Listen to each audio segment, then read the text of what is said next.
తెలుగు రాష్ట్రాల్లో అతిపెద్ద lift manufacturer lifts ట్రై.com dealership కూడా ఇవ్వబడును. నేను కూడా ఉషా గారు యూఎస్ వెళ్ళిపోయారు కదా అక్కడ, అంటే ఇంకంత ఫాస్ట్ కల్చర్, ఐస్ క్రీమ్ తినేసి అంత వాయిస్ వాయిస్ అలా ఎలా పాడుతుంది, వాయిస్ అలా ఎలా పాడుతుంది. ఒక భగవంతుడు ఒక గిఫ్ట్ ఇచ్చినప్పుడు దాన్ని మనం తిరస్కరించలేం. ఏదో ఏదో రూపంలో జనాలకి అందించాలి is the point. Yeah madam, first sir మిమ్మల్ని యాక్సెప్ట్ చేసినప్పుడు మీరు ఒక పెద్ద సింగర్ అని యాక్సెప్ట్ చేశారా, లేకపోతే ఉష గారు చాలా బాగున్నారు, హోమ్లీగా ఉన్నారు, అర్థం చేసుకునే ఒక భార్య అని అర్థం చేసుకుని పెళ్లి చేశారు? డెఫినెట్లీ నేను సింగర్ గా తెలుసు కాబట్టి హీ లైక్స్ మై సాంగ్స్, అందుకని నన్ను ఇష్టపడి హీ ప్రపోజ్డ్. తర్వాత లవ్ మ్యారేజా అంటే మ్యూచువల్, అంటే రిలేటివ్స్లో, అంటే దూరంగా తెలిసిన రిలేటివ్స్లో. సో అలా తెలుసు. And he spoke to me and then నా పాటలు అంటే ఇష్టం, అందువల్ల నేను కూడా ఇంకా ఓకే అనుకుని మేము చేసుకున్నాం. అంటే సార్ మీ సాంగ్స్ చూసి యాక్సెప్ట్ చేశారా? సాంగ్స్ చినుకు తడికి సాంగ్ చాలా ఇష్టం అనమాట ఆయనకి, నేను పాడిన పాటలలో. ఆ పాట పాడి ఎలా సార్ అంటే అందులో సార్ కోసం పాడండి.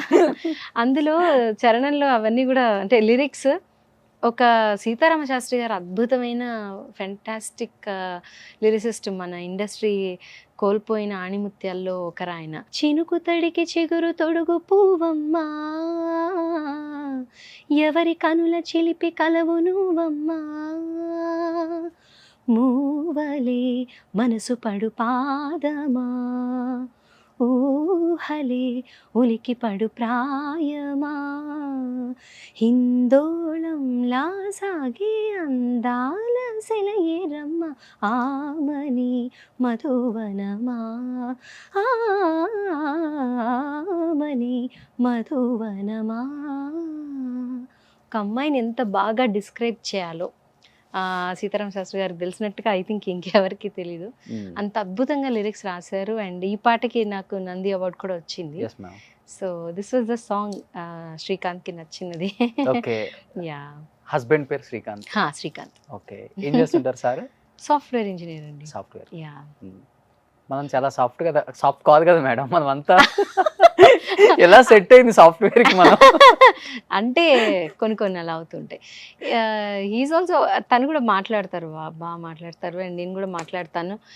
అయ్యా, ఇప్పుడు one side of Usha is this, and other side is different. అంటే చాలా ఇంటర్వ్యూస్లో వాటిలలో ఆర్ బాలుగారి టైంలో, బాలుగారు ఈజ్ అగైన్ ఈ సందర్భంగా యూనో పాదాభివందనాలు. అండ్ ఆయన లేకపోతే he's like god to us.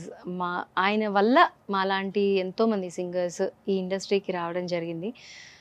He's like a guide, godfather for all of us. So ఆయన గురించి ఎంత చెప్పినా తక్కువే. ఆయన వల్లే అసలు మేమందరం కూడా సింగర్స్ అయింది.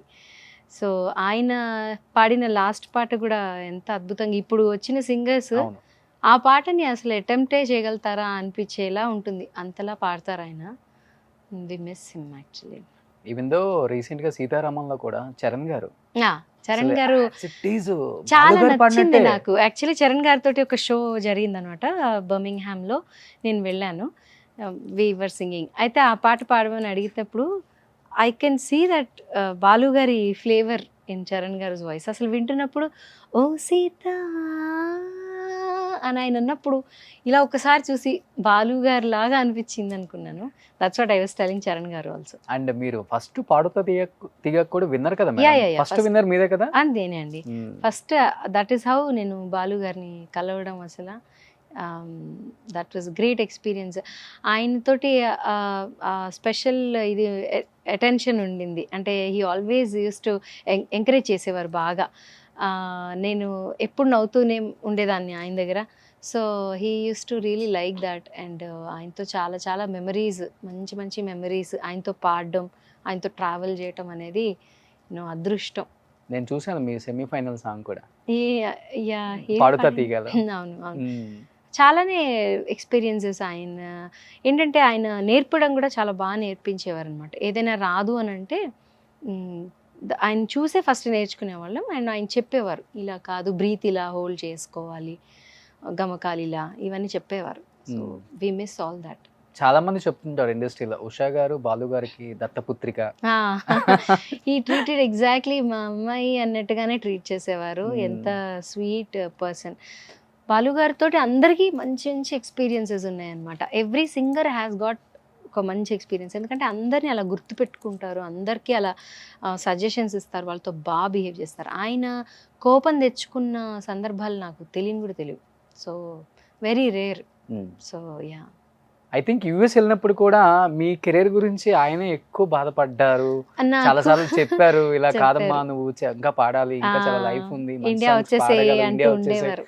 చాలా పాపం గాబరపడ్డారంట కదా అప్పుడు. చాలా సార్లు అడిగారు, ఎందుకమ్మా ఇక్కడ ఉంటున్నావు, వెనక్కి వచ్చేసి అంటే మాకు ఫ్యూ రీజన్స్, గ్రీన్ కార్డ్ రావాలి అండ్ కొన్ని అదర్ రీజన్స్ వల్ల మేము అక్కడ ఉన్నాము. అందుకనే నౌ వీఆర్ బ్యాక్.